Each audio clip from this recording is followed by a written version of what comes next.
Lyudmila Pavlichenko is now considered a hero of the Soviet Union, but things didn't always start that way for the skilled marksman. After great pushback, Lyudmila persisted, consistently proving her detractors wrong. She is now considered one of the most lethal snipers, with 309 confirmed eliminations. Lyudmila Pavlichenko wasn't the only one to push through and show the world that women are capable of anything they put their minds to. Girls can do anything boys can do. On July the 12th, 1916, Lyudmila Pavlichenko made her grand entrance to the world in Bila Tserkva, Ukraine. Lyudmila became the apple of her parents' eye, but it was apparent very early on that she had no interest in traditional feminine interests of the time. As a child, Lyudmila preferred to get her hands dirty, playing in the endless fields and forests just outside of Kyiv. Her parents tried to gently nudge her towards being more feminine, but she was disinterested. Her father, a member of the Communist Party, had also served in the Red Army, and it is perhaps here, during his stories of war, that Lyudmila fell in love with weapons and ammunition. Her father's heart swelled with joy, knowing that his daughter wanted to be part of the Revolutionary Guard, but deep down, he knew she was very unlikely to be selected. When Lyudmila was 14, the family moved to Kiev. The move was an adjustment for her at first, but when she found the voluntary service, everything changed. Those around her described her as a tomboy, and her teachers called her unruly. Lyudmila had many opinions, and she made them well known to everyone around her. Despite her unruly nature, Lyudmila possessed a wicked intellect, and her teachers saw a bright future for her. While Lyudmila did have dreams of becoming a teacher, a new, darker interest was beginning to take hold. When she moved to Kiev, she had enrolled in sharpshooter classes as part of the voluntary service guard. Lyudmila's fascination with firearms and weapons was allowed to flourish in such an environment, but Lyudmila faced an uphill battle. Why would a woman want to be a sharpshooter? Many thought her skills were better utilized in nursing, teaching, or homemaking, but Lyudmila wanted to prove them all wrong. It all came to a head one day when she overheard a young boy bragging about his sniping prowess. Lyudmila thought she could do better, knew she could do better, so she set out to show the world she could. Upon reflecting on this event years later, she would say, quote, "I set out to show that a girl could do that as well. So I practiced a lot." This practice grew into an obsession for Lyudmila. She craved the adrenaline rush every time she released the trigger, and she was very good at it. Within months of this event, she had earned herself several marksmanship badges and accolades. New boys to the Guard couldn't believe a woman could do such a thing, and Lyudmila was more than happy to prove them wrong every single time. Despite her dreams, Lyudmila was forced to accept her current reality. A reality in which Soviet women did not shoot firearms and muck around in forests. A reality where women were expected to take feminine jobs and eventually run a household. In 1932, when she was just 16 years old, Lyudmila was married off to Mr. Pavlichenko, the name she is known by today. The marriage did produce a son, but it was fraught with unhappiness. By the early 1940s, Lyudmila had left her husband and moved back in with her parents. Determined to start anew, she found a job in a factory to support her and her son. When not working, Lyudmila attended Kiev University, using her backup dream of becoming a teacher. Lyudmila's subject of choice? History. At university, she was a well-respected student. She ran track and field and was active in the university's sharpshooter club. It is to no one's surprise that Lyudmila quickly became the MVP of the club. Whilst Lyudmila studied to become a teacher, the world around her was changing. Europe was on the brink of war, and that war would find itself at her doorstep. In 1941, Germany invaded the USSR, a decision the Germans would grow to regret. Not wanting to sit by idly whilst her country was in peril, Lyudmila marched down to the nearest enlistment office. The officers laughed her out of the building upon hearing she wanted to join the military on the front lines. They insisted that she join as a nurse or secretary, something more fitting for a woman. One officer even retorted, quote, "But you'll get your nails dirty," to which Lyudmila said, quote, "So?" It was only when Lyudmila laid down all of her marksmanship badges and accolades on the table that the army took her seriously. Realizing she wasn't going to back down, they assigned her to the 25th Rifle Division of the Red Army, a marksman without a gun. Upon joining her countrymen at the front lines, Lyudmila was met with more pushback. Officers protested that they had been sent a woman. Lyudmila was in fact one of 2,000 snipers in the Red Army, yet her male counterparts refused to believe she would be of any use. They expected so little of her, in fact, that they assigned her to trench digging duty. Unfortunately, the Red Army was not known for well equipping its soldiers. To start, Lyudmila was given a single grenade. For days, Lyudmila ran back and forth, digging trenches and tunnels, until the first cascade of casualties swept in. One soldier, who was on the brink of expiration, handed Lyudmila his Mosin Nagant rifle. She took this gift seriously, knowing it was her time to shine, but before she could get stuck into the action, she had to pass a test. Lyudmila was ordered to take out 2 Romanian soldiers who were fighting on behalf of Germany. Without hesitation, she leveled her rifle, took a deep breath, and shot. 2 perfect hits. After this, Lyudmila was accepted into the division. She would add in her memoir, quote, "They are not added to my score total because they were test shots." Once accepted, Lyudmila joined the full force fighting in the siege of Odessa. During the 3-month siege, Lyudmila managed to rack up an impressive body count of 187. Generals were exceptionally impressed by Lyudmila and chose to send her out on riskier ventures. She earned great respect amongst peers for wiping out Nazi officers, but amidst the fighting, a love story was brewing. In mid-1941, she married Alexei Kitsenko, a fellow sniper. Not much is known about their relationship, but it is known that the two were very happy together. Unfortunately, Lyudmila's dreams came crashing down when just months after their union, Alexei was hit by mortar shell shrapnel. Due to his proximity to the blast and the extent of his injuries, little could be done. Lyudmila said her final goodbyes to her one true love whilst he lay in her arms. Lyudmila's hatred for Nazi Germany had now grown tenfold. First, they were trying to take away her motherland, and now they had taken her soulmate. After burying her husband, Lyudmila Pavlichenko came back with a vengeance. There is a reason the saying goes, "Hell hath no fury like a woman scorned," and scorned she was. Now you see me, now you don't. In October 1941, Soviet troops were ordered to evacuate Odessa, and many soldiers took leave and tried to gain back a sense of normalcy, but not Lyudmila. She went straight back to the fight, this time in Sevastopol. Lyudmila's body count had quickly reached high command, and after confirming all 187 bodies, she became a sought-after mercenary. During the siege of Sevastopol, Lyudmila's body count began to slowly rise. By this point, she had carved out an intricate routine for herself. She would leave camp in the wee hours of the morning, darkness cloaking her movement. Once she found a group of German soldiers, she would lie still for hours upon end. She wrote about this, saying, quote, "You need great self-control, willpower, and endurance to lie 15 hours at a stretch without moving. The slightest twitch may mean the end." Lyudmila would stalk her prey, like a rabid animal, waiting for them to make a tiny mistake, a small movement when they thought nobody was watching. One by one, German officers would be picked off. Units scrambled to locate the source of the shells, only to be sent to meet their maker moments later. Whilst Lyudmila had insane sniping skills, she too was human, and almost found herself as a tally mark on someone's body count. She recalled one hair-raising experience with a German sniper. For days on end, the pair stalked each other, waiting for the opportune moment. Every rustle, every movement was carefully investigated, but Lyudmila was one step ahead. After several days of stalking her, the German sniper became sloppy and restless.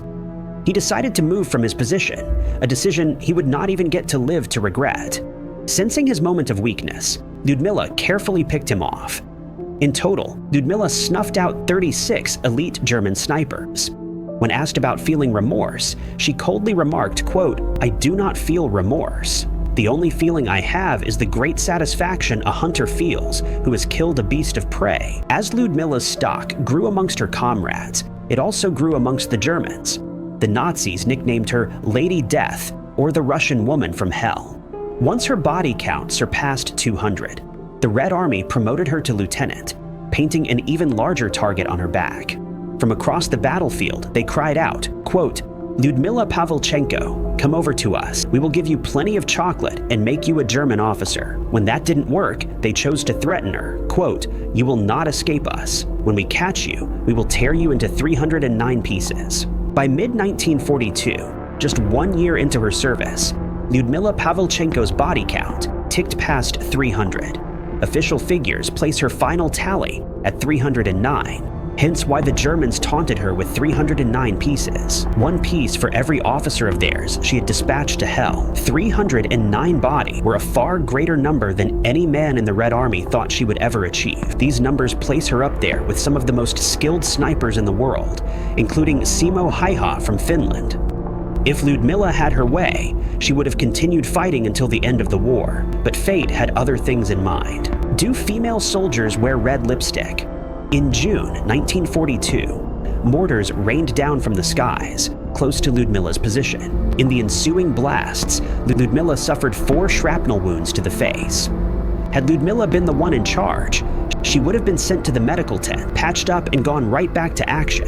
But her superiors needed her alive. Instead, she was evacuated via submarine and placed in a proper hospital. It took just a month for Lyudmila to be back on her feet, but she was heartbroken to find out it was not a combat role. Instead, her superiors wanted her to tour Western nations to drum up support for the Soviet Union. They also wanted her to act as a propaganda piece, a display of a strong Soviet woman, and a display of what women could be. Lyudmila was hailed as a hero in her home country of Ukraine, but in the USA, she was treated little more than a joke. Reporters could not believe a woman was capable of handling a sniper rifle, let alone capable of dispatching 309 men. Lyudmila tried her best to remain diplomatic and hold a strong resolve. That was until one reporter barraged her with sexist questions. He first asked, quote, "Do women wear lipstick on the front lines?" To which she responded that the women were far too busy fighting.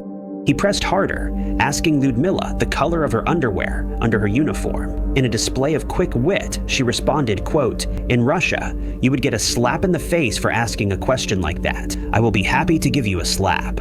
Come a bit closer." The reporter did not dare step toward Lyudmila, and following this incident, the perception around her began to change.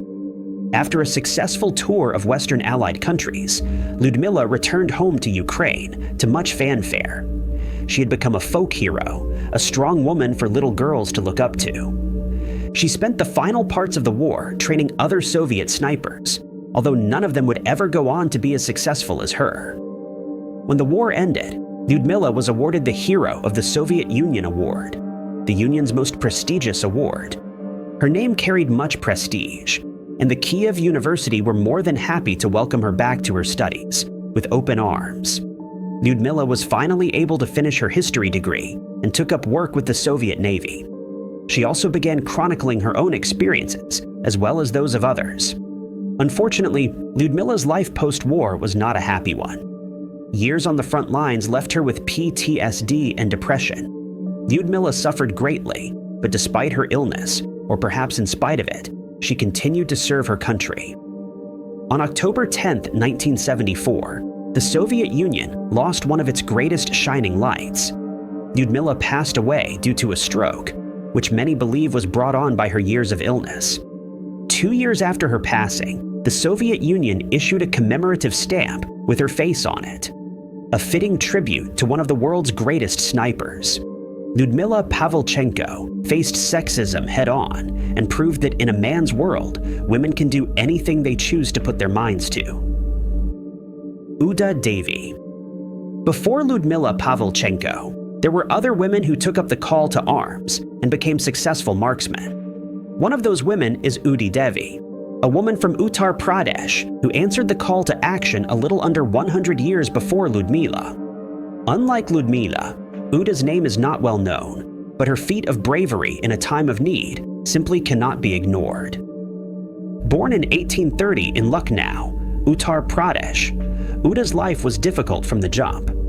Her family had been classified as Pasi, a subsection of India's lowest caste. People of this caste are often referred to as untouchables. Jobs discriminate against them, as do larger parts of society. Areas in which the Pasi live are cordoned off, condemned, and seen as dangerous. In the 1800s, India, this attitude was very much present. At the time of Uda's birth, the British had recently colonized the land, dubbing it the British Raj. The subsection to which Uda belonged was criminalized.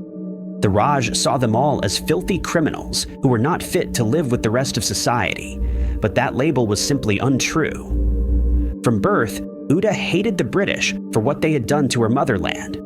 The British ravaged every possible natural resource and exploited its people for cheap, and most times even free labor. Amidst the chaos, Uda found love and married Maka Pasi. Maka was a soldier who was working toward deposing the British. The battle was long and drawn out, with some soldiers keeping their true motives a secret, lest the British find out and quash them. Unfortunately, Uda's love story was not to be. In the summer of 1857, the Battle of Chinhat erupted when the locals of Lucknow decided they had tolerated enough from the oppressive British. During this fervent battle, Uda Devi would lose her husband to the British.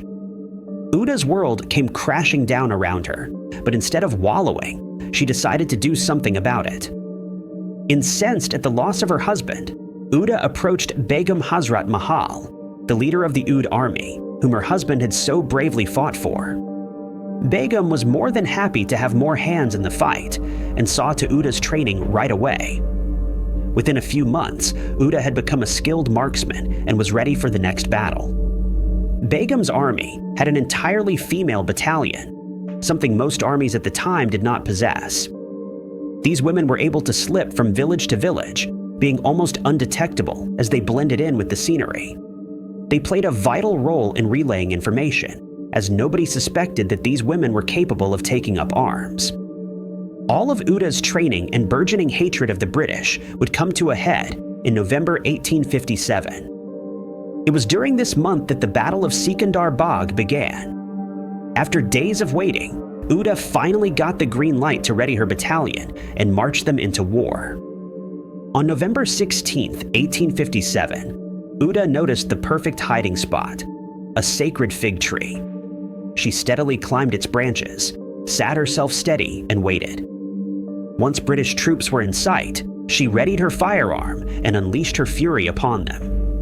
One by one, officers began to drop, but nobody could figure out where the hail of metal was coming from. After dozens more officers were mowed down, the British became wise to what was happening.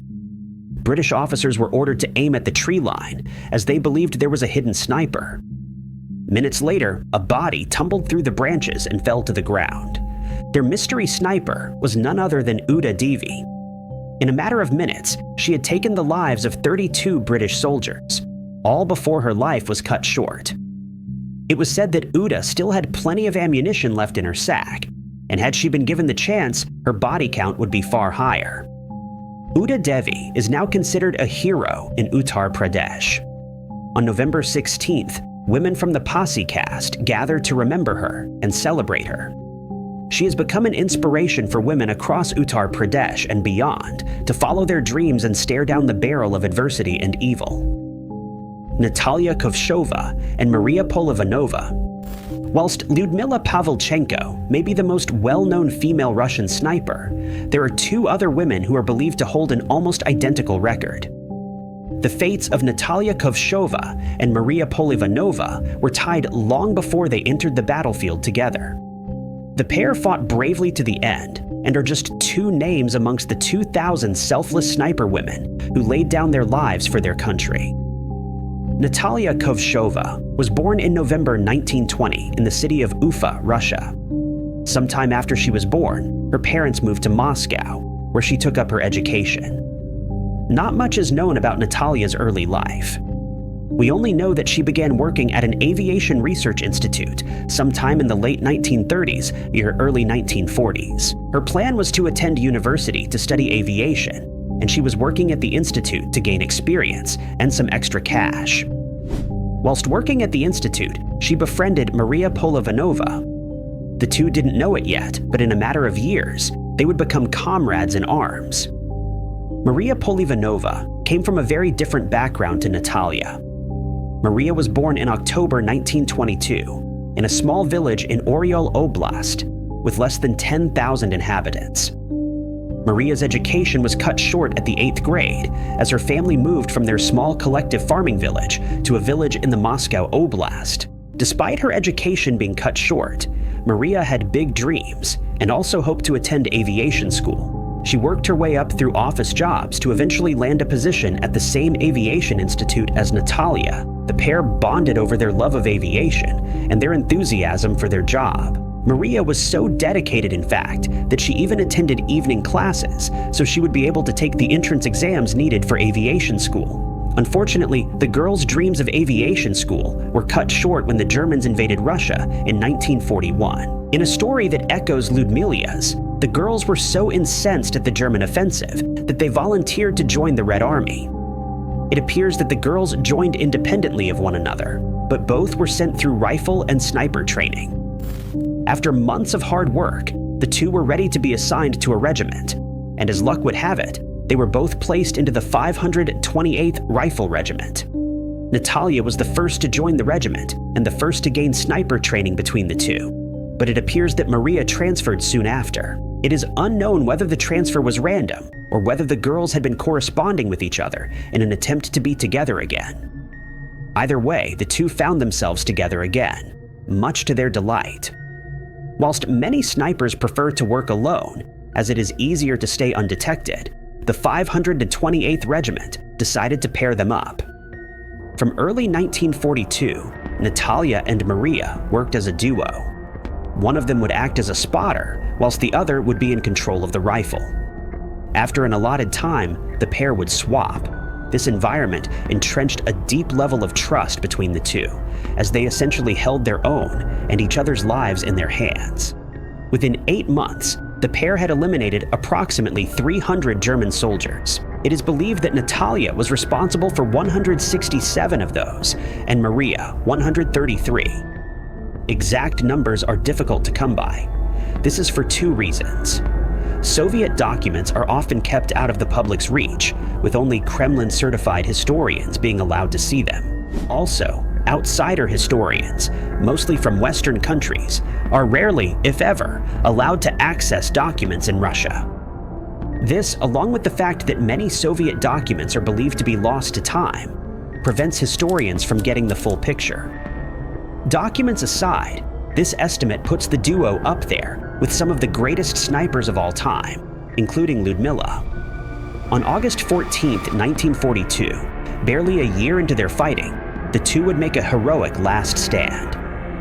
After a fraught afternoon of fighting, the Soviet forces in Novgorod found themselves exhausted and outmanned. That afternoon, they had attempted to hold back a German offensive to mixed results. Whilst the sniper duo were able to eliminate many soldiers, more and more seemed to appear from nowhere. As they were outnumbered, it didn't take long for the Germans to make a quick meal out of the Soviet troops. Then it all came down to Natalia and Maria. They were the sole survivors, and they needed to make a quick decision. They knew the Germans would capture their position, but also knew that being taken as a POW was simply not an option. Being captured as a POW would have brought about a great shame to their name, their family's name, and their battalion. Even post-war, the families of soldiers taken as POWs were not treated lightly. See the origin story of Andrei Chikatilo. As the Germans encircled them, Natalia made a decision. She grabbed Maria, grabbed a grenade, and waited for the Germans to draw closer. Once they reached their trench, Natalia pulled the pin, sacrificing her life and Maria's life. The blast decimated the pair instantly, along with a handful of German troops.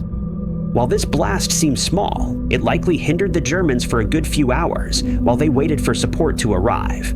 Either way, Natalia and Maria left this earth as heroes to the Soviet Union. Together, they reached an impressive body count before laying down their lives for the Union. A year after their passing, they were posthumously awarded the Hero of the Soviet Union award. Their families mourned deeply for what could have been for the pair, but lived in the comfort of knowing they sacrificed everything to defend the land that had sheltered them and loved them. All of these women pushed the boundaries of what was expected of women and what women were capable of. Lyudmila pushed through sexism, both in her home country and abroad. to allow women like Natalia and Maria to serve. Together, these women boast an impressive body count and go to show that looks certainly can be deceiving.